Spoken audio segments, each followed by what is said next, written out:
Buenas tardes, nos encontramos en la Universidad San Marcos, en el Jardín Botánico, con el químico farmacéutico Pedro Huang.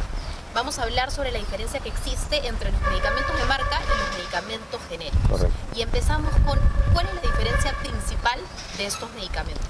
En verdad, la diferencia principal, si es que hubiese una diferencia, es simplemente el nombre comercial o el nombre con el cual se comercializan, ¿no? En teoría y en fórmula, o sea, en realidad, ambos medicamentos tienen la misma composición química, ¿no?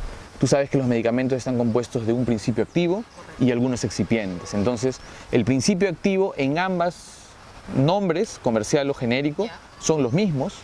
Los excipientes pueden variar porque los medicamentos de marca, y no todos los de marca, son originales. Se abre un espacio nuevo, ¿no? Cuando un científico o un laboratorio farmacéutico descubre una nueva molécula, la patenta, ¿sí? Y patenta la molécula y patenta también los excipientes que acompañan a que esta molécula se absorba bien en el cuerpo. Algunas moléculas, por ejemplo, pueden ser que no sean muy solubles y necesitan un acompañamiento especial para que se pueda absorber y llegar a donde tiene que llegar. Entonces, ahí inicia el tema de las patentes. Nosotros en el Perú y alrededor del mundo confundimos ¿El término de lo de patente? El término de medicamento innovador, que es el que tú mencionas, el que tiene una patente, con los medicamentos genéricos. Entonces deberíamos catalogar en tres, no solo en marca genérico, sino en el medicamento innovador, quien investigó e invirtió una cantidad de dinero en ensayos clínicos para descubrir un medicamento nuevo, ¿no? Que está protegido por una patente. ¿Esa patente cuántos años dura aproximadamente? En el mundo, según la Organización Mundial del Comercio y algunos temas de tratados comerciales, duran 20 años, pero hay algunos, por así decirlo, conflictos, ¿no? Porque se están tratando de patentar algunos años de datos de prueba, que eso lo podemos hablar un poco luego, ¿no? Pero entonces, en términos de genérico y de marca vendidos en el Perú, no debe haber ninguna diferencia sustancial, no solamente son los acompañamientos que no le dan mucha diferencia. Justo esa era una de las preguntas. Los elementos activos siempre van a ser lo mismo, lo único que cambia, lo que he entendido, es el incipiente. Los excipientes, sí, los que acompañan algunas formas de presentación. Entonces, en teoría deberían funcionar igual. De hecho, lo que se hace actualmente es que los organismos estatales están evaluando la disponibilidad y equivalencia, o sea, para comparar si ambos, ¿no?, tanto marca como genérico, se desenvuelven igual en el cuerpo humano. Pero si no hay tantas diferencias, ¿por qué el precio es completamente abismal? O sea, yo pongo el ejemplo de un paciente que es depresivo y toma lo que viene a ser el Ketidin. En genérico te cuesta 11 soles, pero el Ketidin XR, que es el de marca, te cuesta cada uno 25 soles. ¿Por qué esa diferencia? Lo que pasa es que cuando uno habla de medicamentos de marca, ¿no?, estamos hablando de un nombre comercial, una promoción comercial, estamos hablando de que hay gastos de los representantes médicos, gastos de la propaganda que se le hace al médico para que éste prescribe ese medicamento, la inversión que se hace en las farmacias para dejar algún tipo de publicidad dirigida al profesional de salud, las campañas que se hacen, ¿no? Y obviamente todo eso tiene un costo, ¿no? Entonces en los genéricos no hay ningún costo de más. Incluso esto no quiere decir que las empresas que venden medicamentos genéricos son beneficencias. O sea, ellos obtienen un beneficio, un margen considerable. Entonces imagínate el margen más considerable que pueden obtener cuando son de marca. ¿Cómo es este negocio de la parte farmacéutica? O sea, ¿cuál es la razón? ¿Cómo es la relación entre este negocio en sí? Bueno, si uno ve desde el punto de vista industrial, ¿no?, probablemente cueste fabricar lo mismo, porque la caja cuesta igual, el producto cuesta igual. Yo conozco laboratorios que fabrican la misma tableta para una empresa que la vende como marca que para una empresa que la vende como genérico. Por ejemplo, cuando hay estas licitaciones del Estado en la cual se hace subasta inversa para obtener medicamentos a menor costo, ¿no?, que lo que es bastante bueno para el país, ellos venden las mismas tabletas, solamente que no tiene el nombre comercial, ¿no? Entonces, en la parte industrial es la misma, ¿no? La única diferencia que hay es en la forma de comercialización, ¿no? Tú sabes que es muy poderosa la recomendación del médico. ¿no? Entonces es ahí donde las industrias o los laboratorios invierten más, ¿no? Por ejemplo, ¿no? Te pongo un ejemplo como los de la Pronax, ¿no? O sea, el hecho de pagarle a Natalia Málaga, de pintar las canchas deportivas, ¿no? De poner las vallas, todo esto es una inversión muy grande. Incluso dentro de algunos cursos que yo dicto en la universidad hablamos de publicidad farmacéutica, porque hay todas unas normas para hacer la publicidad. Más que todo, el precio varía simplemente por la publicidad farmacéutica, sí, en otras palabras. Así es. Cuando hablamos de las exigencias de control de calidad, ¿son iguales para ambos medicamentos, tanto para el genérico y el de marca? A momentos sí, y desde que tenemos una legislación un poco más moderna en ámbitos de medicamentos, ¿no? La ley que se desprende de la Ley General de Salud, no hay ninguna diferencia realmente sustancial, ¿no? Lo que este año y estos años están empezando a discutirse son algunos ensayos de bioequivalencia, ¿no? ¿A qué te refieres con bioequivalencia? Eso es lo que te comentaba hace un momento, ¿no? Comparar la performance de estos medicamentos en seres humanos, ¿no? Lo que hace que estas pruebas sean muy caras. O sea, realmente estas pruebas son bastante caras. Y lo que nos puede arrojar es lo que ya sabemos, ¿no? Que funcionan casi igual. Entonces, estas pruebas van a darle una oportunidad comercial a muchos laboratorios para decir: mi medicamento genérico es bioequivalente y por eso tal vez voy a cobrar un poco más, ¿no? Lo que no significa que esté mal, ¿no? Simplemente estas políticas deberían ser hechas no por las empresas comerciales, sino por el Estado, ¿no? Las empresas comerciales no deberían subir un costo por esto, porque esto es una obligación que tiene el Estado, ¿no? No es un valor agregado de la industria. ¿Consideras que los medicamentos genéricos tienen mucho más secuelas que un medicamento de marca? Secuelas. Bueno, la mayoría de medicamentos tienen efectos secundarios, ¿no? Yo no me atrevería a decir que los genéricos tienen más secuelas. Lo que probablemente me podría atrever a decir, ¿no? Es que los medicamentos genéricos tal vez no obtengan una eficacia al 100% como algunos de marca, pero dentro de los de marca yo solo subrayaría a los innovadores, ¿no? Como yo te mencioné. No solamente son 2, sino 3, los innovadores, los genéricos y los de marca. Así deberíamos hablar, ¿no? Porque los de marca pueden ser genéricos de fantasía, ¿no? Por ejemplo, ¿no? El naproxeno sódico fue, por así decirlo, trabajado por un laboratorio alemán, y este es el medicamento innovador, pero luego lo compró Bayer y hizo este otro medicamento más famoso, ¿no? Y un montón de laboratorios sacaron sus medicamentos naproxeno con marca, y uno puede pensar, ¿no? Cuando va a la farmacia y dice: sí, este es de marca, el médico me lo recetó. Ese de marca probablemente no es el innovador y sea el mismo genérico, ¿no? Entonces hay una estrategia comercial entre innovadores y genéricos que están los de marca. Justo cuando estábamos también investigando, se nos dio por sorpresa y vimos que la aspirina no tiene patente. Claro, la patente de la aspirina ya debe haber vencido hace como 40 o 30 años aproximadamente, ¿no? Y claro, la aspirina fue un medicamento innovador en su momento, ¿no? Pero el ácido acetil salicílico se comercializa en muchas otras formas comerciales. Cuando yo trabajo en oficina farmacéutica, en farmacia comunitaria, y no veo malos resultados con los otros medicamentos, ¿no? Yo puedo observar que los medicamentos genéricos, por supuesto, yo noto que probablemente cuando hablamos de eficacia, ¿no? Que no es el 100% tal cual el innovador, hay muchas causas por las cuales uno no logra la eficacia terapéutica. Una de ellas, y tan solo una, y probablemente una de las medianamente pequeñas, es si es el innovador o el genérico, ¿no? Yo podría dar como testimonio de que el mayor problema por el cual no se obtiene una eficacia terapéutica es el mal tratamiento que usan los pacientes. Los pacientes, al usar 2 o 3 tomas por ejemplo, a la semana, dicen: bueno, ya me sané, ¿no? Mi vecina me dijo pues que tome exactamente, ¿no? Es un seguimiento. Y puede ser que, disculpe, el paciente consuma, por ejemplo, un día el genérico, el otro día el de marca, o el otro día el innovador. ¿Puede causar algún tipo de problema, intoxicación? No. Todos los medicamentos que se comercializan de manera legal en el Perú pasan una serie de evaluaciones muy estrictas, ¿no? Realmente son muy estrictas. El Perú es uno de los países que tiene un buen estándar en medicamentos, ¿no? Claro, es muy burocrática la autoridad a veces, incluso se piden parámetros más grandes que los que tienen países europeos, ¿no?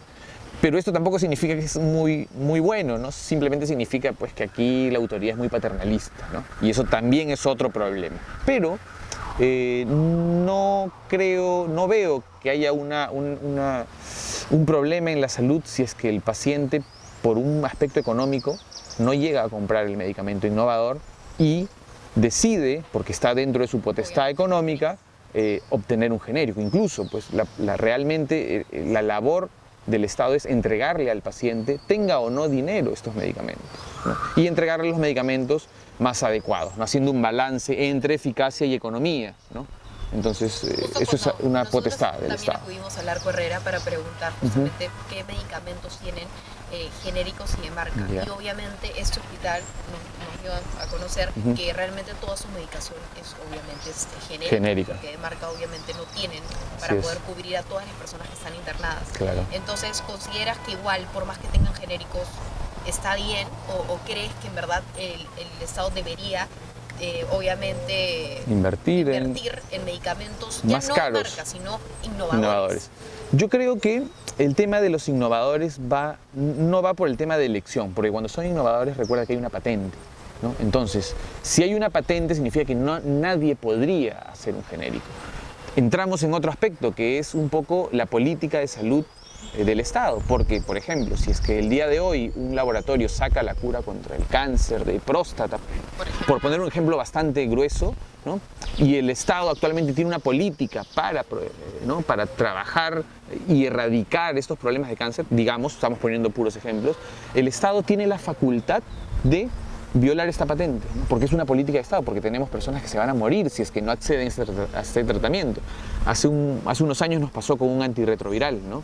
Que había sido patentado, un laboratorio transnacional, y un peruano lo compraba como a 29 soles la pastilla. Y en Bolivia el mismo medicamento estaba 3 soles, ¿no? Entonces, el Estado tiene herramientas para, si es que estamos en el caso de medicamentos innovadores y tenemos una epidemia, ¿no?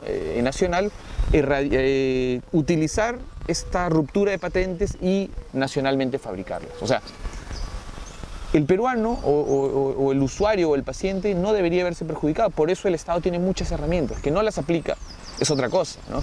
De que por ahí estas empresas grandes tienen algunos lobbies para que no se rompan sus patentes es otra cosa. Pero el Estado tiene todas las opciones. ¿Y cómo es esa relación de los lobbies? Eso justamente quería entrar, porque es muy importante saber esa parte de la comercialización o la parte también ilegal en sí de todo este mundo, porque este mundo es súper complejo. A ver, para que una empresa, para que un profesional pueda dispensar medicamentos, tiene que estar dentro de un establecimiento farmacéutico, para lo cual tiene que tener una autorización.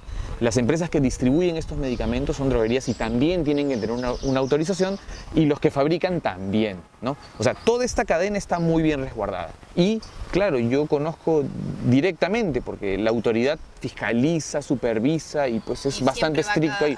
Claro, pero solo la autoridad, sobre todo, evalúa y fiscaliza las instituciones o entidades o empresas legales.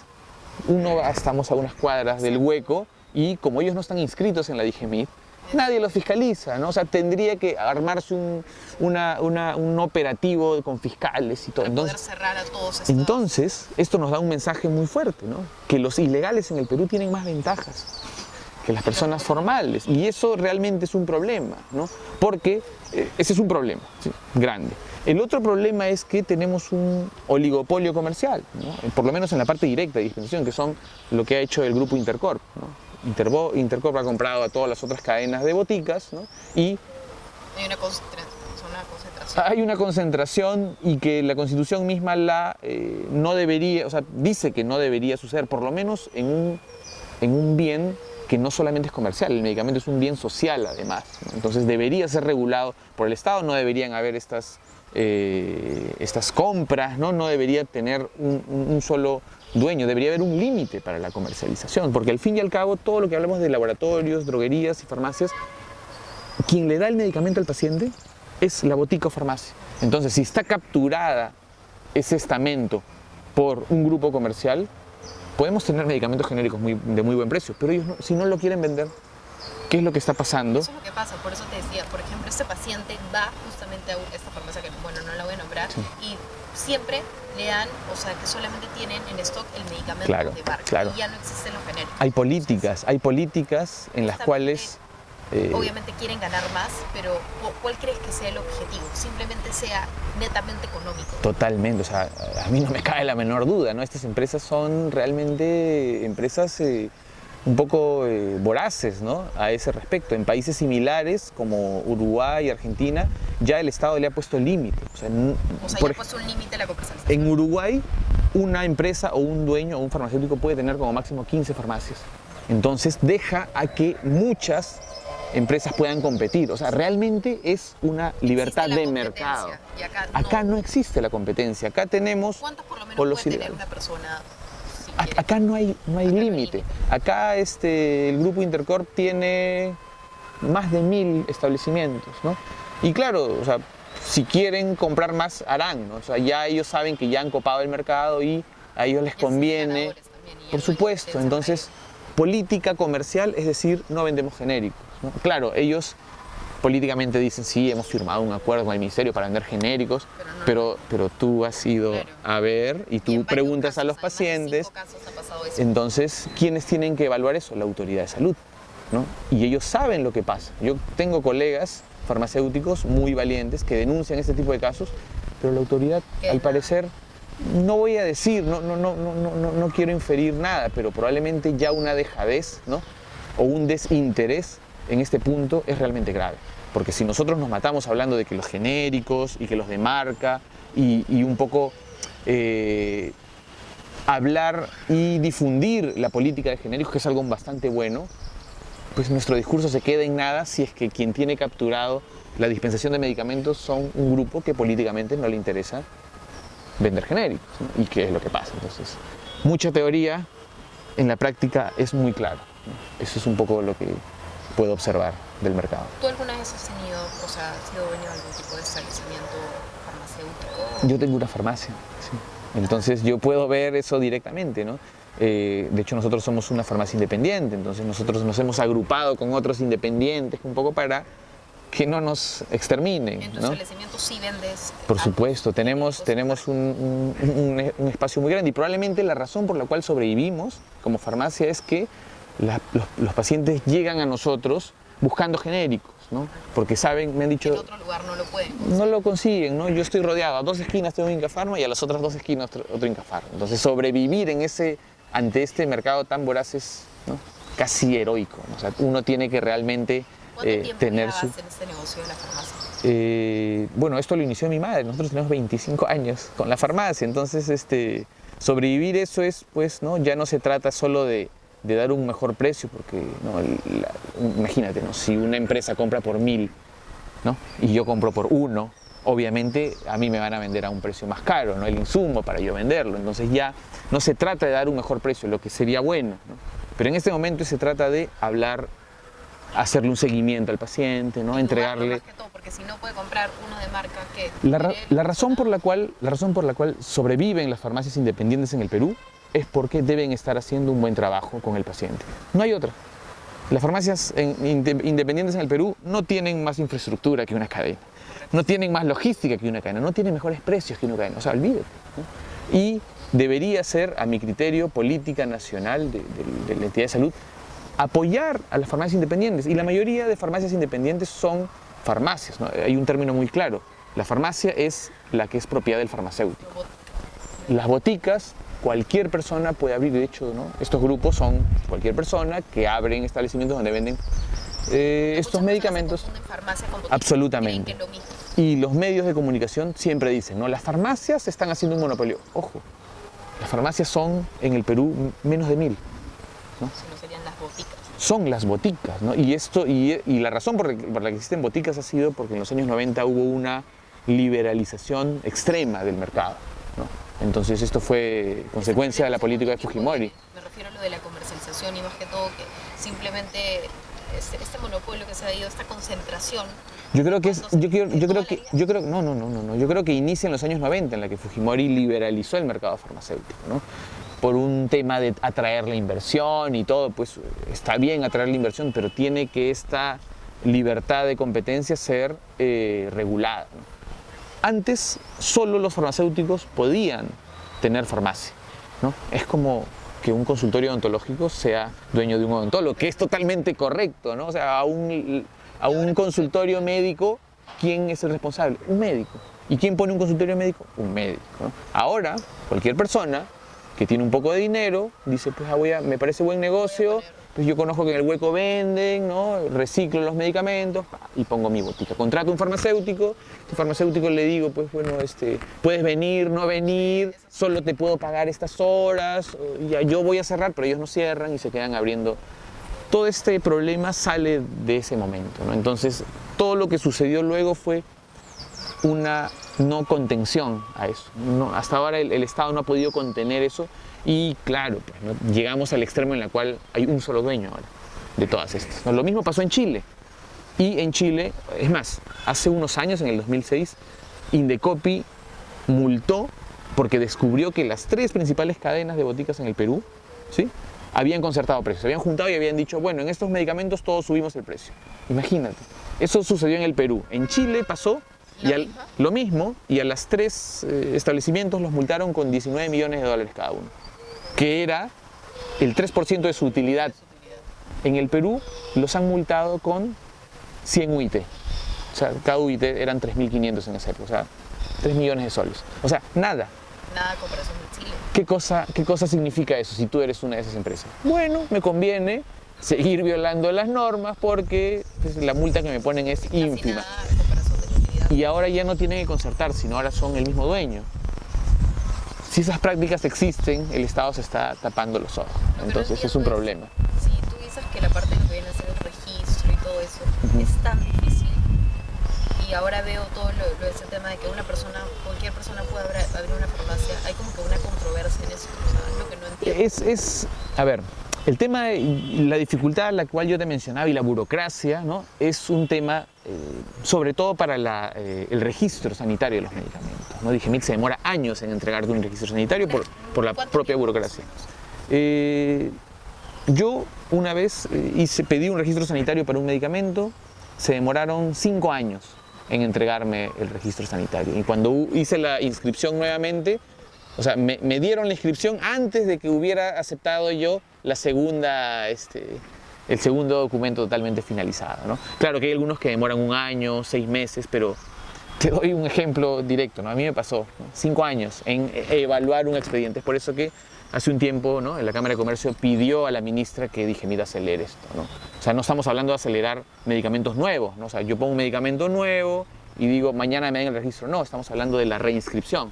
Si ya se demoraron 4 años en inscribirte, ¿no?, que es bastante, claro, si ya está inscrito un medicamento y nada va a variar, o sea, en el Perú no se inventan cosas nuevas, ¿no? Estamos hablando de registrar naproxeno que hace 20 años está listo. O sea, lo que tiene que hacer la Digemit es decir, bueno, sí, pues me estás presentando los documentos correctos, los sello y te los doy. Pero ahí se demora un montón. Para abrir un establecimiento farmacéutico hay pasos, no son tan sencillos, pero tampoco son imposibles, ¿no? Entonces, tú me comentas que el negocio de la farmacia lo inició tu madre. Sí. ¿Ella cuánto se demoró justamente para poder cumplir con todos estos requisitos legales? Mira que en esa época yo tenía 5 años, así que no recuerdo cómo fue en esa época, pero lo que sí recuerdo que ella me comenta es que en ese momento uno abría un establecimiento farmacéutico porque era farmacéutico, claro, y el Estado te da la potestad por tú ser un profesional a nombre de la nación. Los documentos que avalen que tú eras farmacéutico para poder... Y presentar un poco tu proyecto, yo quiero en este lugar, este es mi RUC, y te daban la autorización como declaración jurada, y luego la Digemit o la autoridad venía y veía si es que tú estabas cumpliendo. O sea, había una confianza buena. En la actualidad van a verificar. En la actualidad van a verificar, pero uno tiene que obtener primero la licencia.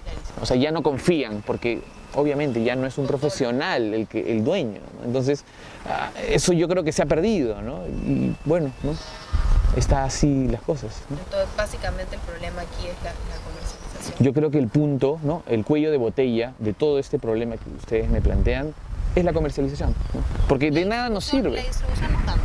No, no. Incluso la distribución, en este ejemplo que te comento, estas empresas además son dueñas de la principal distribución, que es Química Suiza y otros. O sea, todo está enlazado. Ellos los pueden vender a quienes quieran, al precio que quieran. Y si a ellos les conviene o les parece que la farmacia independiente que está justo aquí en este lugar bueno de Girón de la Unión, quieren desaparecerla, le cortan la distribución, ¿no?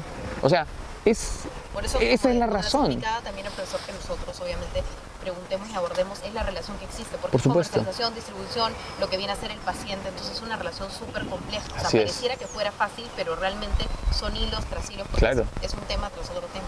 Sí, es más complejo de solo decir si el genérico o el de marca, ¿no? Que es un punto inicial, ¿no? Para empezar a desenredar el hilo.